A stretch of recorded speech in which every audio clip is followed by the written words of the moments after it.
thank you for coming along. I hope you found this useful and interesting. So I'll introduce myself first and talk a little bit about where I work. I'll keep that very brief. So my name is John Foster. I'm one of several lead designers at Sony's London studio working on Project Morpheus. I've been with Sony a little under 10 years. So London Studio is the home of the Getaway franchise, born back on PS2, and also the home of SingStar and iToy. And iToy laid the foundations for our journey into vision-based gaming.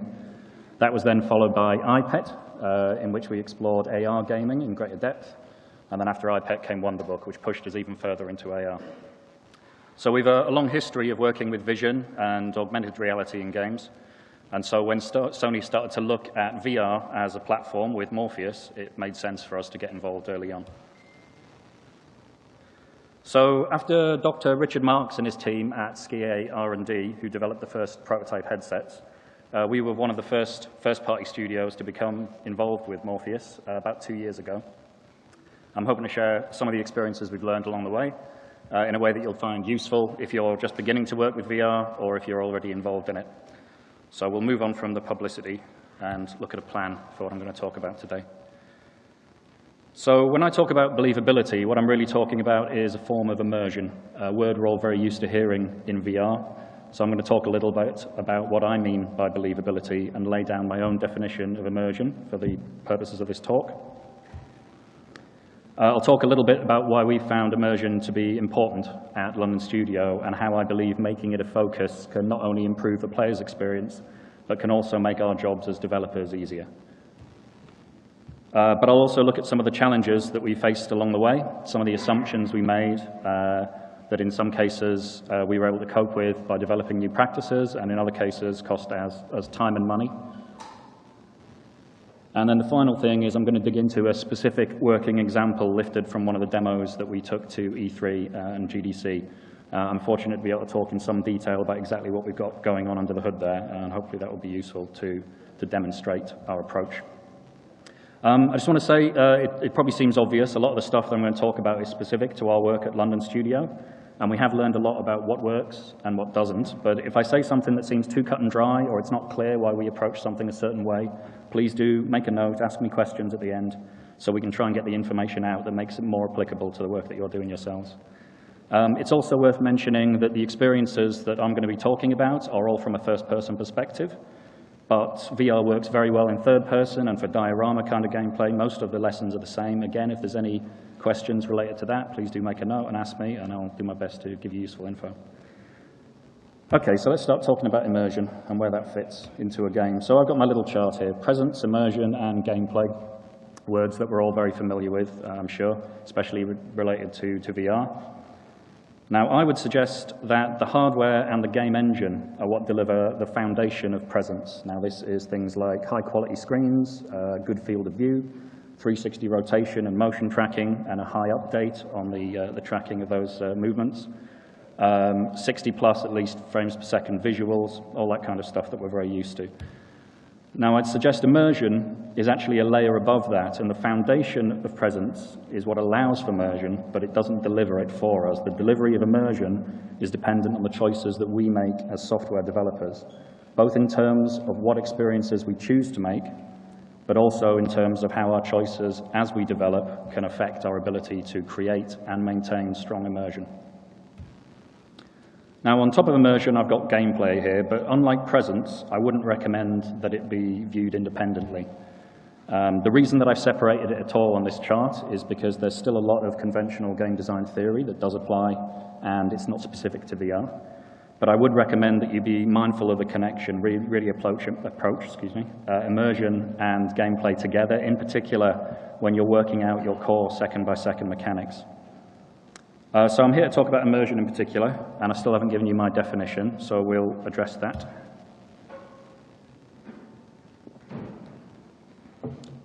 So here's my definition of immersion for the purpose of this talk: fooling the subconscious into thinking this is real. Now, it's nothing profound. I'm sure many people in this room would agree with that. But keep it in mind for the rest of the talk. As I mentioned a bit earlier, presence gives us the facility for immersion, but the ability to deliver immersion is dependent on choices that we make. When I get to the working example near the end of this talk, I'm going to return to this definition. I'm going to dig into it a little bit more, look at some of the theory underneath it, and focus it a little bit more. But for the immediate few slides, this is a good broad definition to keep in mind. So I'm suggesting that immersion in VR is good. We kind of all take that for granted, but I wanted to sort of dig into a little bit of why we think immersion, why we think presence are good things to have in games. I think it can definitely bring us benefits. As I mentioned, it can bring us benefits as developers, not just for the player experience, but it can also create new challenges for us that we have to be mindful of, or we might stumble. So we'll start by looking at some of the benefits that I believe are the really strong ones that we can rely on. So things that you think are vaguely fun can be spectacular in VR for anyone using it for the first time. Bit of a provocative sentence that. I'm not suggesting that our job as trailblazing VR developers is to go forth and create vaguely fun activities. But VR is very new. Many people are only experiencing it for the first time, and it could well be that something you create will be the first VR experience that someone's had. And we found that maintaining strong immersion allows players to get lost in the experiences so that they will enjoy sightseeing or very simple interactions. Now, strong immersion is only one layer. We do want well-executed original gameplay on top of that. So I'm not advocating novelty as a thing to rely on. But the more that the player feels that they are in the experience, the less complex it needs to be capable of delivering really compelling, entertaining highs. And if you're just starting in VR development, avoiding complexity is very desirable. Do one thing well, I would say, is a good place to start. Not literally, just do one thing, but as an ethos, to keep things clean, to make sure that you focus on the things that are most important for immersion. A more pragmatic way of viewing it is that the shattering of immersion is one of the least fun things you can experience in VR, so it really has to be protected. Another benefit of maintaining strong immersion in your game is that people will want to play along. We've definitely found that if immersion is maintained, players will want to follow the physical rules of the world for the best experience. Now, this is broadly the case in most games. Players don't usually set out to sabotage their own enjoyment, but the desire to obey the rules is typically strong in VR. So early on, we thought a lot about coping with the player, putting their head and hands through objects and the boundaries of the scenery. And we planned some pretty complicated systems to cope with this. In the end, we found it really wasn't much of an issue, that when strong immersion is maintained, obeying the rules of the world switches from a conscious choice to an instinct, and that instinct can be very useful for us. It helps the player both in terms of keeping them out of trouble, but also it helps them in terms of understanding what it is they need to do to make progress in the game, which is something that we want in all games that we make. Now, we still are planning to have systems to deal with what we call problematic player movement, but as a result of our findings, the designs have become simpler and more focused on the worst-case scenarios. So we have to have protections in place, say, for the player moving out of the camera view. But, say, guarding against them clipping through the edge of a car window as they lean through it, well, if strongly immersed, most players will simply duck their head, exactly as they would do in real life. So I'd like to talk about some of the challenges that VR, and in particular maintaining immersion, can bring, and talk a little bit about how we learn from them, or how we learn the hard way from them. Less is more. So it's a cliche, but it's still very, very true, particularly so with VR. So we've been working with this generation of VR for quite some time, as I say, about 2 years. And an early mistake we made was to assume that strong player immersion comes from a complex simulation of the world in which we place them. And as a result, a feature that we spent a lot of time and money investigating was a complex full-body avatar. Now, we discovered that although a complex simulation can enhance immersion if everything behaves flawlessly, any element misbehaving can damage the immersion created by all the other elements, so every part has to justify its presence. So in our London Heist and Getaway demos, we use disembodied gloves, as you can see on the screen there, as a means of interaction. They're mapped to the position and orientation of the player's hands via the move controllers, and compared to a full avatar, it's much easier to ensure that those gloves behave themselves at all times. And because of that, the end result is incredibly immersive. We have people maybe falling over, they go to lean on the desk that isn't there, and in a few instances, we'd have people getting to the end of the demo, and they would go to put the move controllers down on the desk in the game and then end up dropping them on the floor. And I find that particularly interesting because the player at that moment knows that they are in a video game. They know it's an artificial simulation. And as they go to remove the headset, they're still acting on instinct, and without thinking twice, they put the move controllers down on the desk, even though they know it's a thing they're about to exit. It's a simulation. So it just shows the power of really immersing the player and getting them to act on instinct. It will definitely work in your favor if you maintain it. So some of you might have seen the Deep demo. This is one of the earliest things we showed publicly. I'd like to use that to make a related point. So the Deep, if you're not familiar with it, it's the one that places you in a diving cage. It takes you on a dramatic tour of the ocean, meeting our smiley turtle here, among other things, eventually concluding with the shark attack that scares everyone witless. Now, the original version that we showed at Gamescom last year, I think last year, time does pass, included a full-body avatar, and it didn't do a great deal. You could look down, you could see your knees bend if you crouched, your arm would follow the DS4 controller if you moved it around in front of you. But even getting that behaving believably was a not insignificant amount of work, in particular because this was an experience that invited you to look all around you, and up and down and all around. Now, an extended version of the Deep that we later took to GDC in the US included a sequence where the player enters a dark underwater cave, which is then slowly illuminated by glowing jellyfish that appear out of the gloom above and below and left and right all around the player. And there was a couple of things that we were looking at with this particular scene while we were developing this version of the demo. The first was that we wanted to give the player the clearest view in all directions. And when something would appear below them, they would look down to see it. In real life, you would naturally just take a step, you'd move your feet, but we weren't able to accommodate that at that time. So we were reducing the view that the player had of the environment around them. And the other thing we saw was that with this scene in particular, because we were inviting the player to look around them in all directions, that was placing an even greater stress on the avatar that we placed into the game. So as an experiment, we removed the avatar completely from that version of the demo that we took to GDC. And nobody who played it mentioned it during play or directly after. Even journalists that we knew had played the previous version of that same demo, which did have the avatar in. People that had looked down and saw their knees bend, when they played the avatar-free version, they were engaged in what was around them. They were engaged in the sea life. So we learned a couple of things from this, and we took it back to the studio, and we did further investigations. And the first real main lesson we learned from that is that immersion comes from continuity, not from complexity, and not really from realism. The second lesson we learned is that the subconscious is very unforgiving.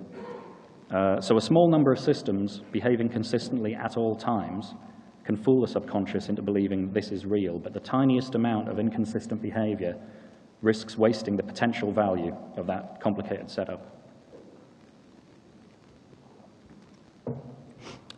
So I've got a short video to show you now. This is of a prototype we created quite some while ago. You'll see it still in the binocular view that we had at the start of our first prototype hardware.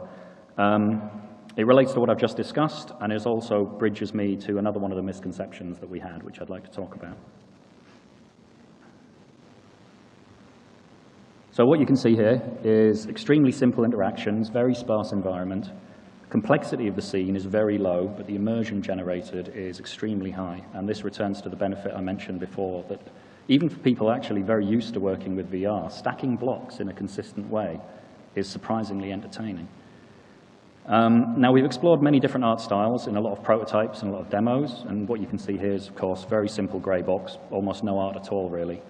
Very simple and abstract player representations. And it's no coincidence that really the only art effort invested in here is in the hands to give them basic animations, invested in the part of the software that represents the player themselves.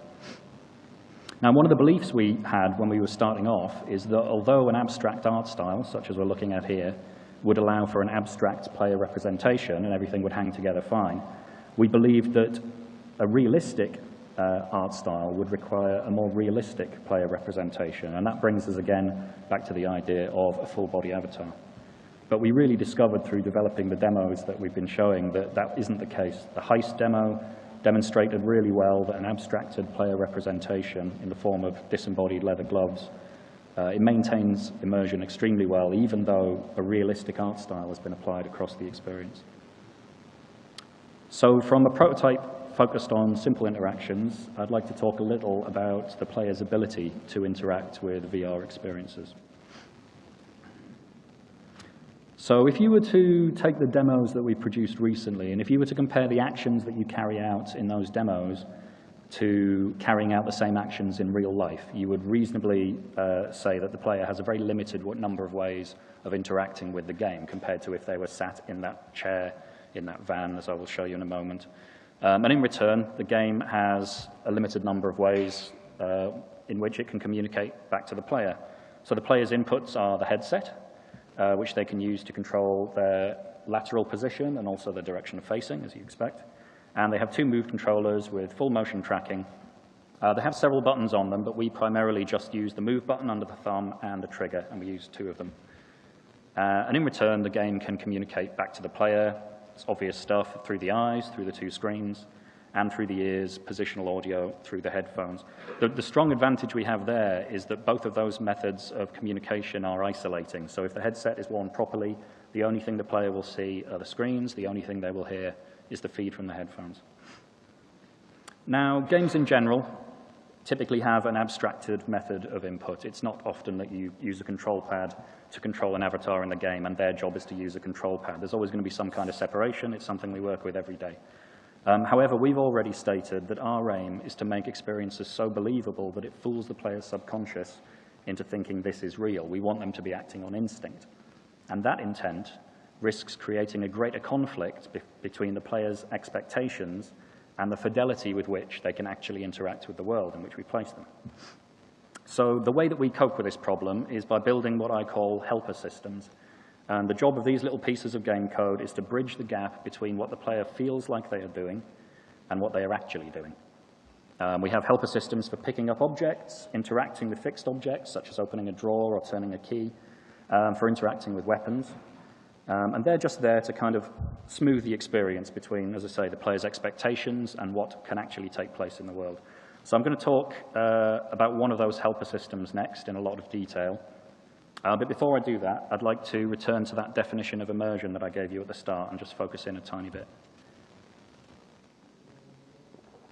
That's probably too small for most of you to read, the little reference down the bottom there. It's a book called Patterns in Game Design. It's by Staffan Björk and Jussi Holopainen. I'm sure I'm murdering that pronunciation. I apologize to any Swedish attendees. This was written in 2004, still as relevant as ever. Now, within this book, the authors divide immersion in games into four distinct categories.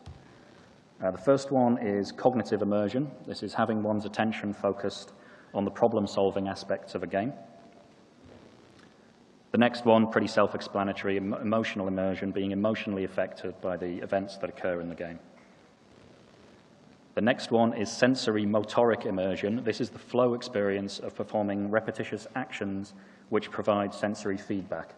A simpler example to bear in mind is something like Guitar Hero, that idea of the player getting into the zone. They're doing quite simple things, but because those are simple actions, they're able to kind of run on autopilot when they get good. And the fourth one is spatial immersion. This is perceiving movement in the game from the viewpoint of oneself moving. So I previously talked broadly about immersion and defined it as fooling the subconscious into thinking this is real.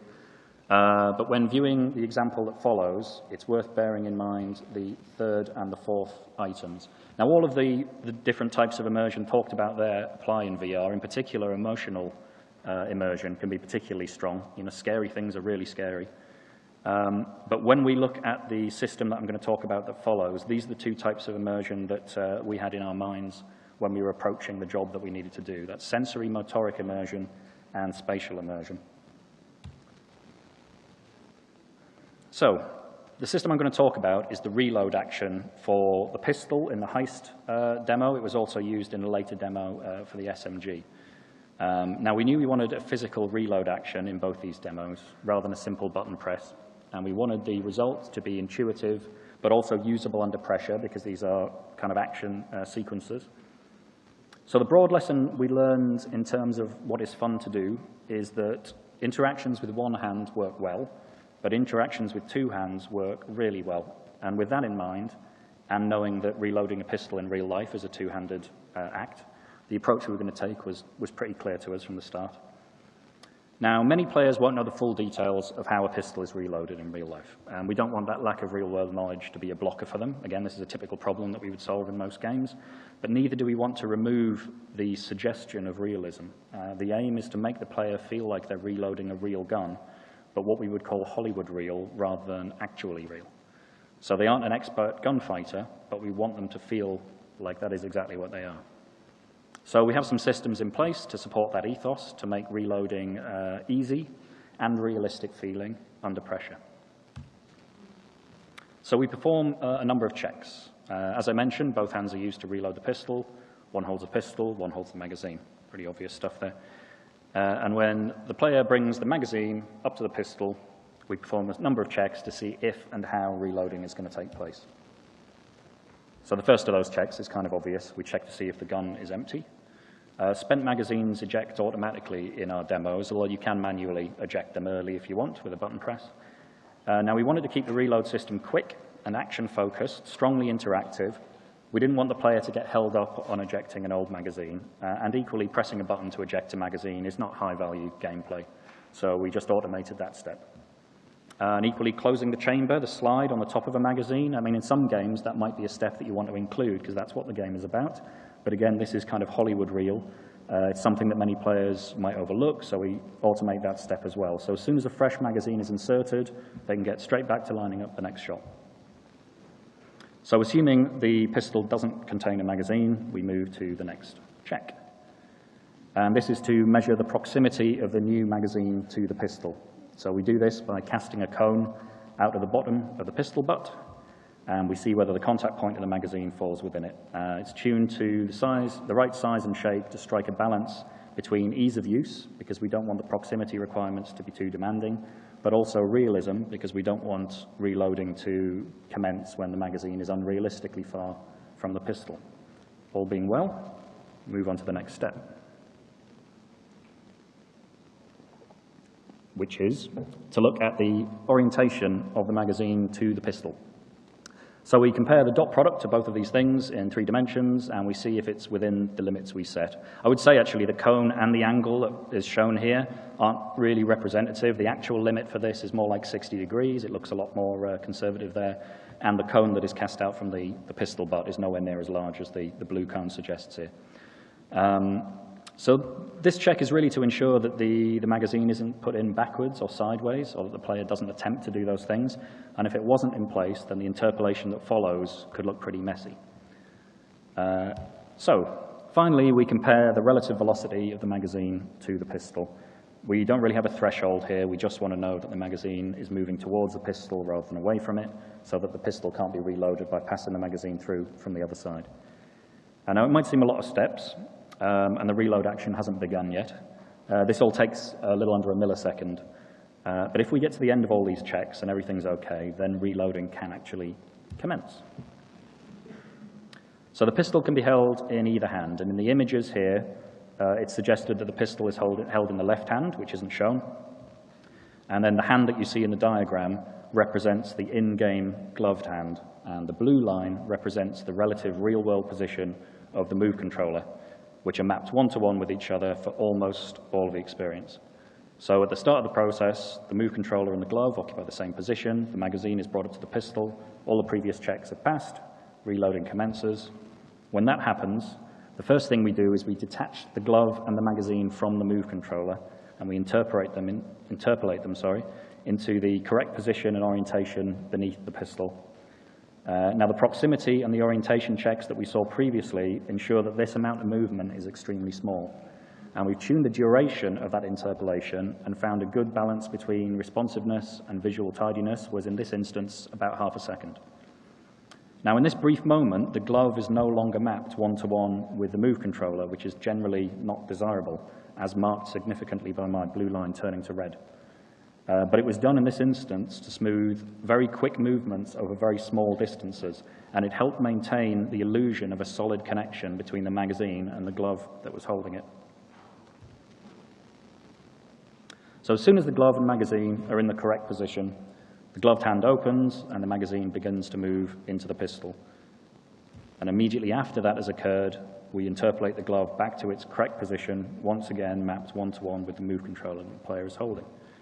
So from the moment the reloading begins to the moment the glove is returned to the move controller takes a little under 1 second. And all these checks and systems put together make the act of picking up the magazine and loading it into the pistol easy to perform, realistic feeling to the majority of players. And as much as possible, it feels believable and it looks believable, and importantly, it fits the gameplay that surrounds it. So I'm going to end this example with another short video that shows this system in effect during a piece of gameplay lifted from our Getaway demo. This will be noise. Here, make yourself useful.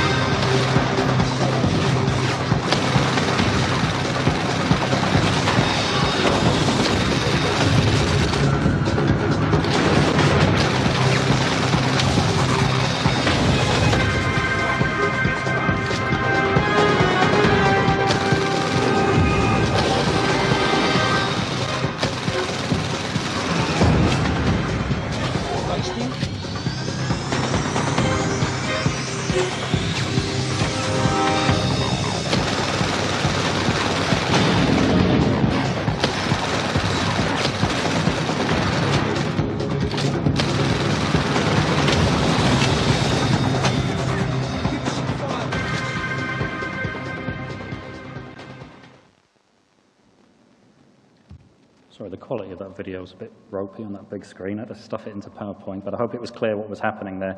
You could see that, I assure you that all the systems I've described are definitely taking place there. You can see that it does happen extremely quickly, and it's pretty much invisible to the player, which were both definitely the intention of those systems. So that's bringing me to the end. I'd like to leave a decent bit of time for questions, but I'd like to go through a summary of what I've talked about. So the first point that I think I'd really like to impress is that if the players are fully immersed in a consistent world, they will follow the physical rules of that world for the best experience. Not only that, but they will increasingly act on instinct when interacting with that world, which we can use very much to our advantage. And secondly, I'm suggesting that immersion comes from continuity, not from complexity. As mentioned before, the simplest experiences can be incredibly believable so long as they behave consistently at all times. And as mentioned, the subconscious is expert at noticing when the rules of the world are broken, and it's very unforgiving. Now, because maintaining continuity is so important, I would recommend prioritizing the most functional second-by-second mechanics, especially those related to the player's interactions with the world, and be doubly cautious about adding any complexity to interactions that is not absolutely necessary. The player's subconscious will accept all sorts of abstractions as real, such as the floating gloves, so long as they behave consistently at all times, those 3 words again. And the last item I'd like to refer back to is the use of helper systems, such as the reloading that we just saw. Now, I just made up the term helper systems. I made it up for this talk, really. I'm not saying every game must contain them in the way that's been demonstrated there. The key item in all of that is to bring attention to the conflict between the fully immersed player acting under instinct and the relatively limited means they have for carrying out their intentions. So focusing on this area so that the player is allowed to act under instinct is very important, because if you get that right, the end result is extremely rewarding for the player. So I hope you found the talk interesting, and I hope you find parts of it useful in your work, and most of all, I hope it's opened questions for you that you'd be interested in answering through your own work. All that remains to say is thank you very much for your time, and we'll have some time for questions now if people have any.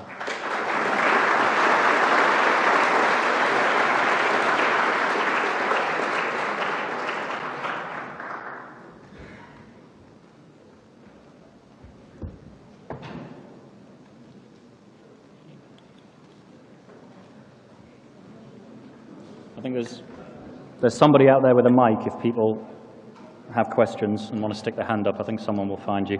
There's one in the center here on the left. Somebody with a microphone? There he goes.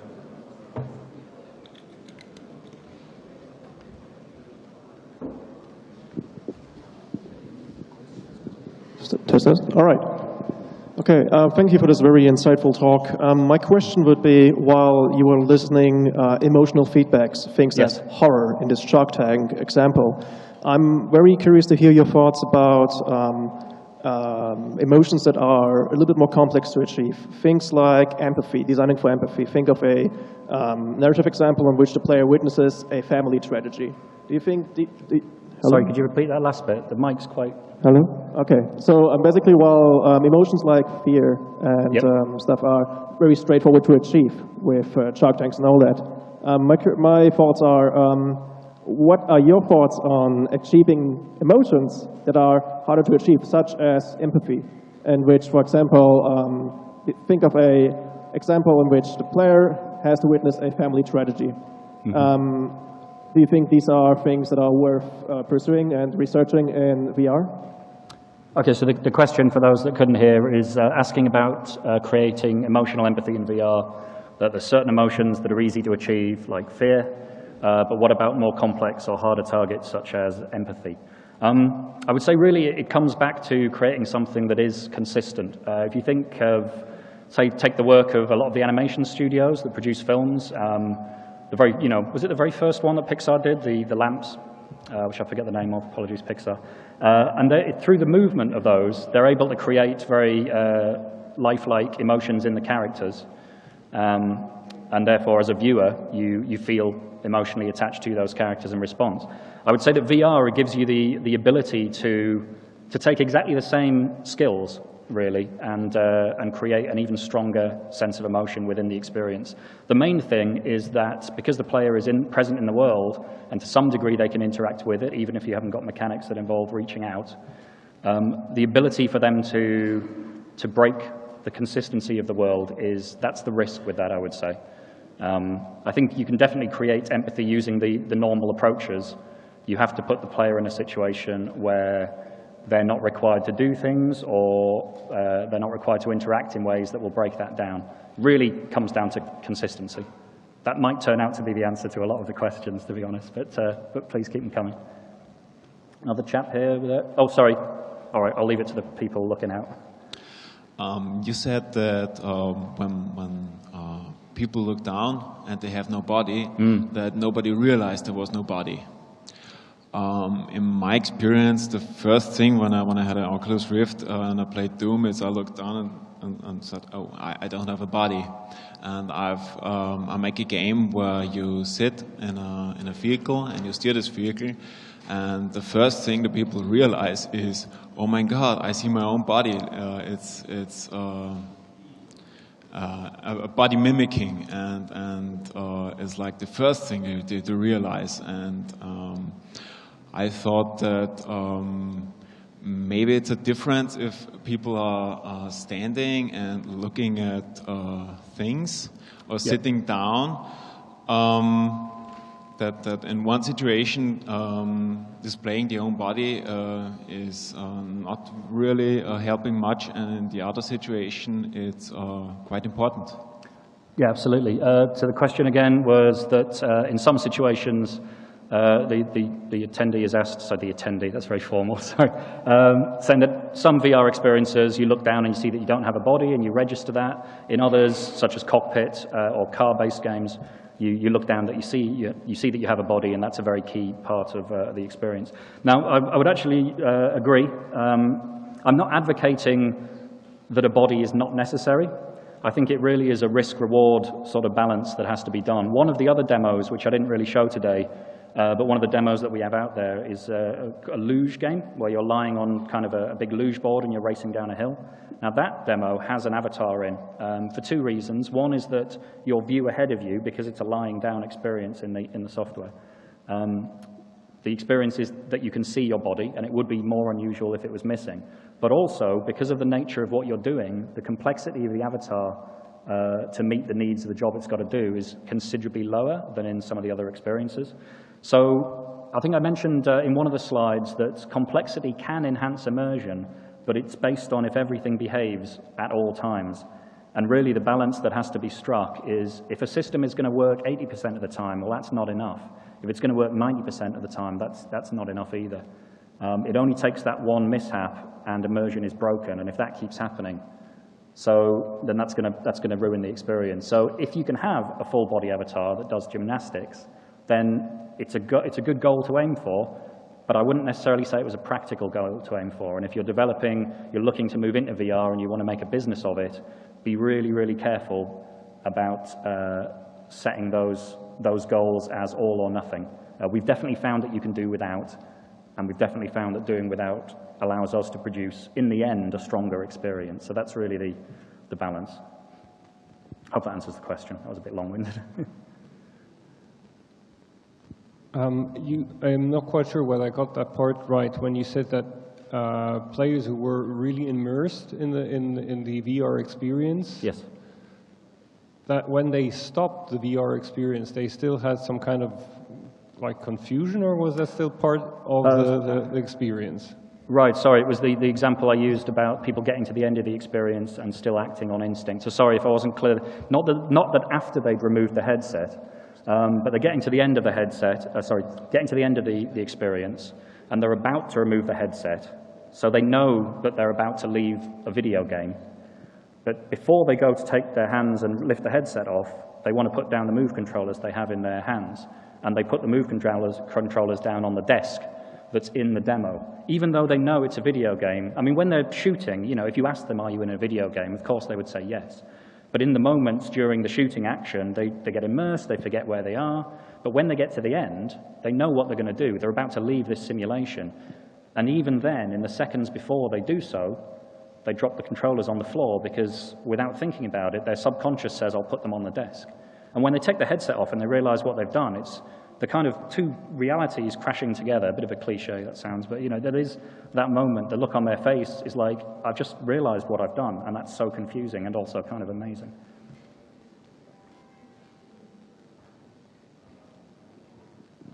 Hi, Mike. Sorry. My question's about movement. I don't know if you really addressed this, but let's say traditional first-person. I believe it is. Testing. Hello. Hi. My question's about movement. The games you showed looked like the player couldn't really move, like it was kind of on rails. Have you found a good way to deal with free movement, let's say from like a traditional first-person shooter style game, or does that tend to break immersion? So the question was about movement, and as you can see in the specific examples, the player is static throughout. In the deep, we do move you downwards in a cage, but it's automated and it's slow movement.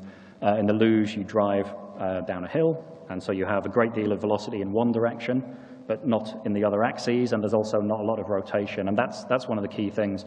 I would say that movement is going to be the biggest challenge for people to solve, and it's not going to be a case of solving it and then having something that applies in all situations.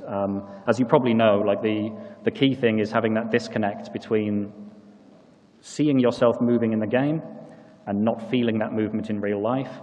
And the other aspect of that, which can be more of a risk when it comes to comfort, is rotation that doesn't result one-to-one from your head. Now, we do have plenty of prototypes and some sort of game scenarios that we're using as prototypes that are exploring off-the-spot movement. But it's a challenging area, it's fair to say.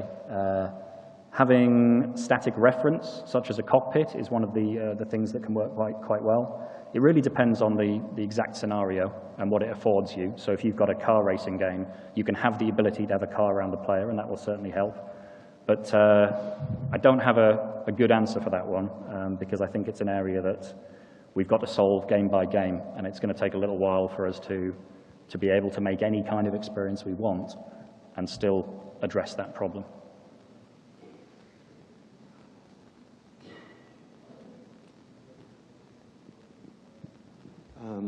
John, thank you. Usually, when we are immersed in a non-VR game, we can probably spend about 1-2 hours playing it in a row. You seem to have done a lot of player testing. Do you think there's a time limit that VR makes confusion to people then to get out of the game and be back to the real world? I think that would depend on the experience. There's probably other parts of Sony as well that are developing, like there is for TVs or any kind of sort of device that will be developing recommendations in that area. I mean, we wear the headsets pretty much all day, when we're developing these things. I've sat in an art review, one of our art directors, and he spent an hour solidly moving around in a particular game that did involve some movement. It's not really a question I can answer solidly. What I can definitely say is that we spend an awful lot of time every day in the headsets. But as I say, there'll probably be other parts of the company. If I gave an answer, I'd probably get in trouble, is the short version.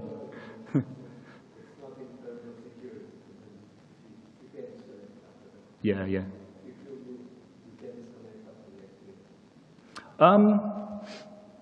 I can't think of an example where we found out a problem. I actually found the reverse. The very first VR experience I ever had, I was wandering around in a beautiful environment, listening to seagulls, looking at this villa building. It was one of the really early Rift demos that someone did. And I heard a strange sound, and then I realized that that sound was the voice of someone in my office. But it sounded kind of like a ghostly voice intruding, because I was so used to, and that's really like, that's the thing that you want to try and achieve, is that the real world is the false world, and the actual real world is kind of the intruder into that. But then when you take that off, you know, if the concern is that people kind of get hypnotized by it and go on rampages, I'm not sure, but no experience of that in our building is all I can say.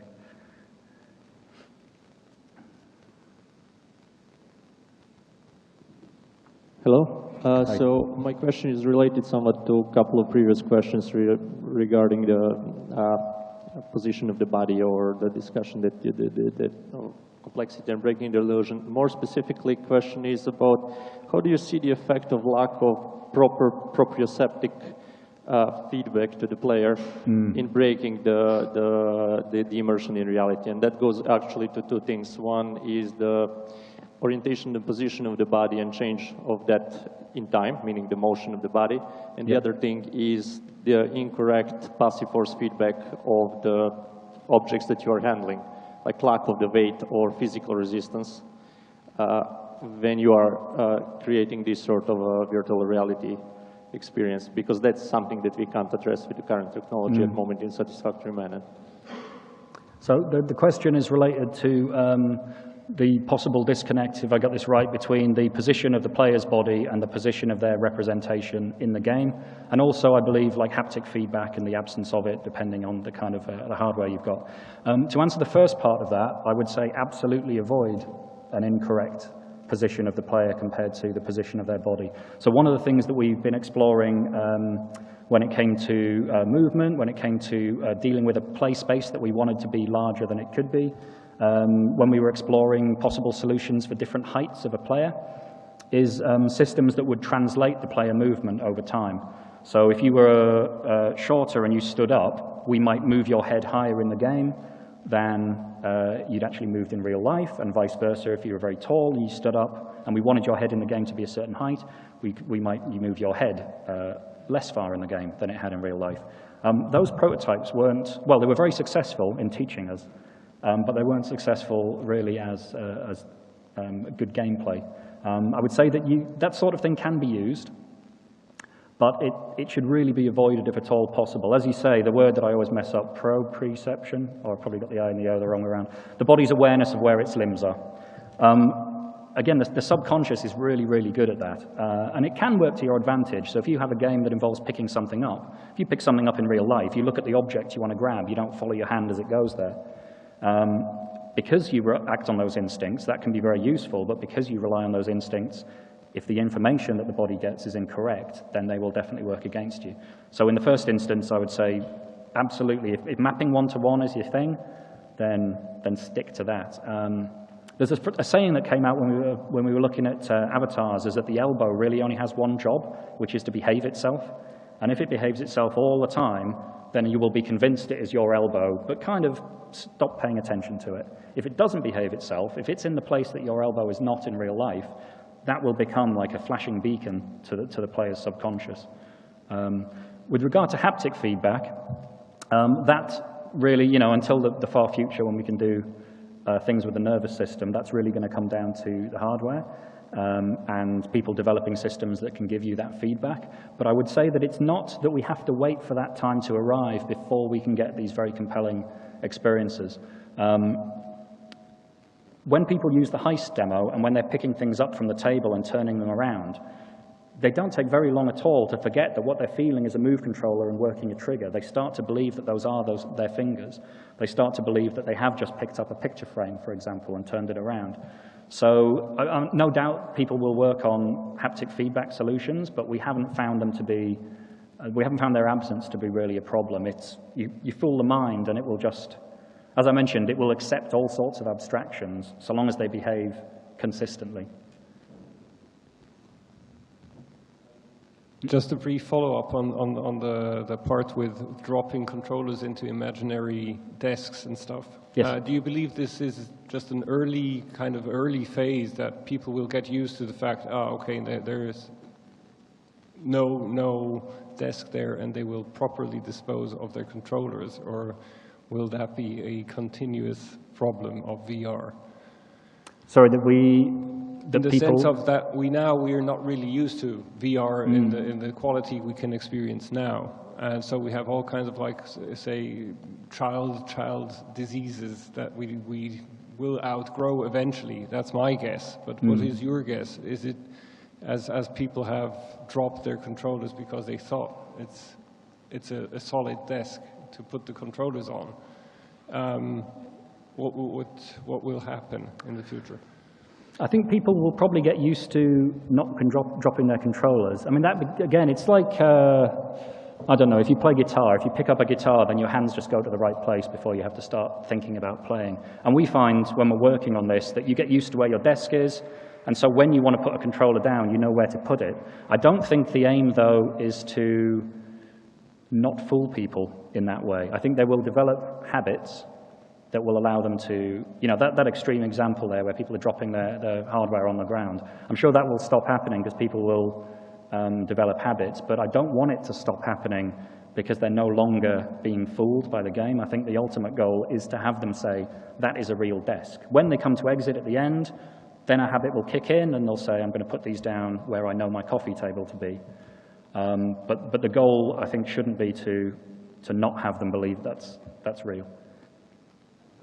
One final question with regard to the total immersion. How do you get people out of a total immersion without scaring them to bits? How do we get them out of it?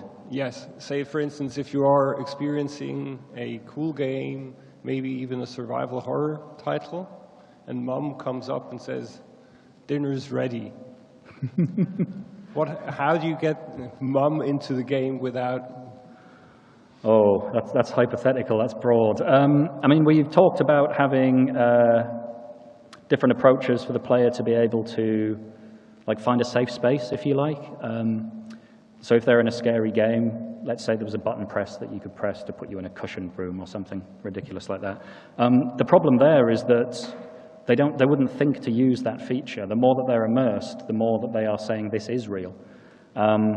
I think it's a bit kind of like it is right now, buyer beware, really. If you buy a scary game, you should expect to get scared, and if you're in that game and it's terrifying.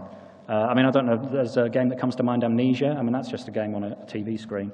There's Silent Hill 2, when I played that when I was younger, I'd have to have a rest every half an hour or so. As far as moving someone from the game, again, I think these will be habits that they learn, but it could be built in. I mean, that's really down to the individual developer to check that their player is okay based on what they know could be the most scared in that particular instance that the player is. How are we doing for time? About 6 or so minutes. Just behind you there. Oh, split. So you just mentioned scared players and immersion and stuff like that. Would it make sense to also monitor biometric values of a player, like heartbeat, heart rate, pulse, and stuff like that, in order for the game to realize that in what state emotionally the player is?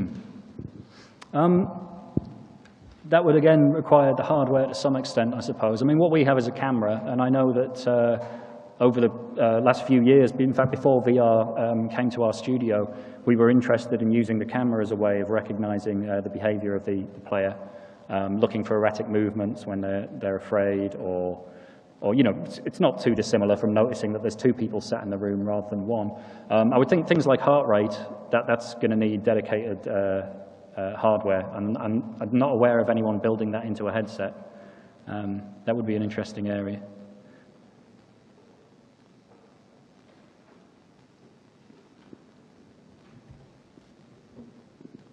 A bit out of topic, I suppose. Can you make a prediction when we will see hardcore games in VR? Sorry, could you? I couldn't quite hear that.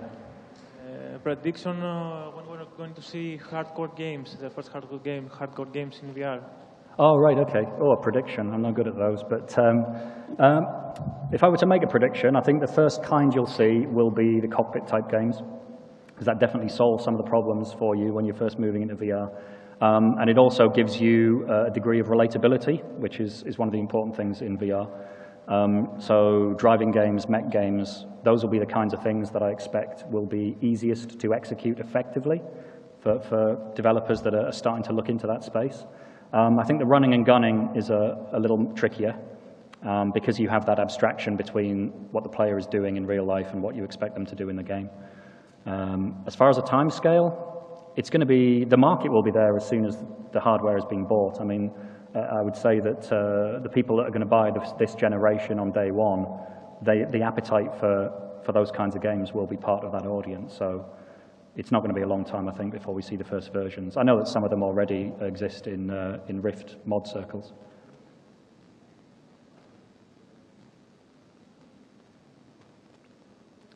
I think that's it. Cool. Thank you very much for coming. I hope it was useful.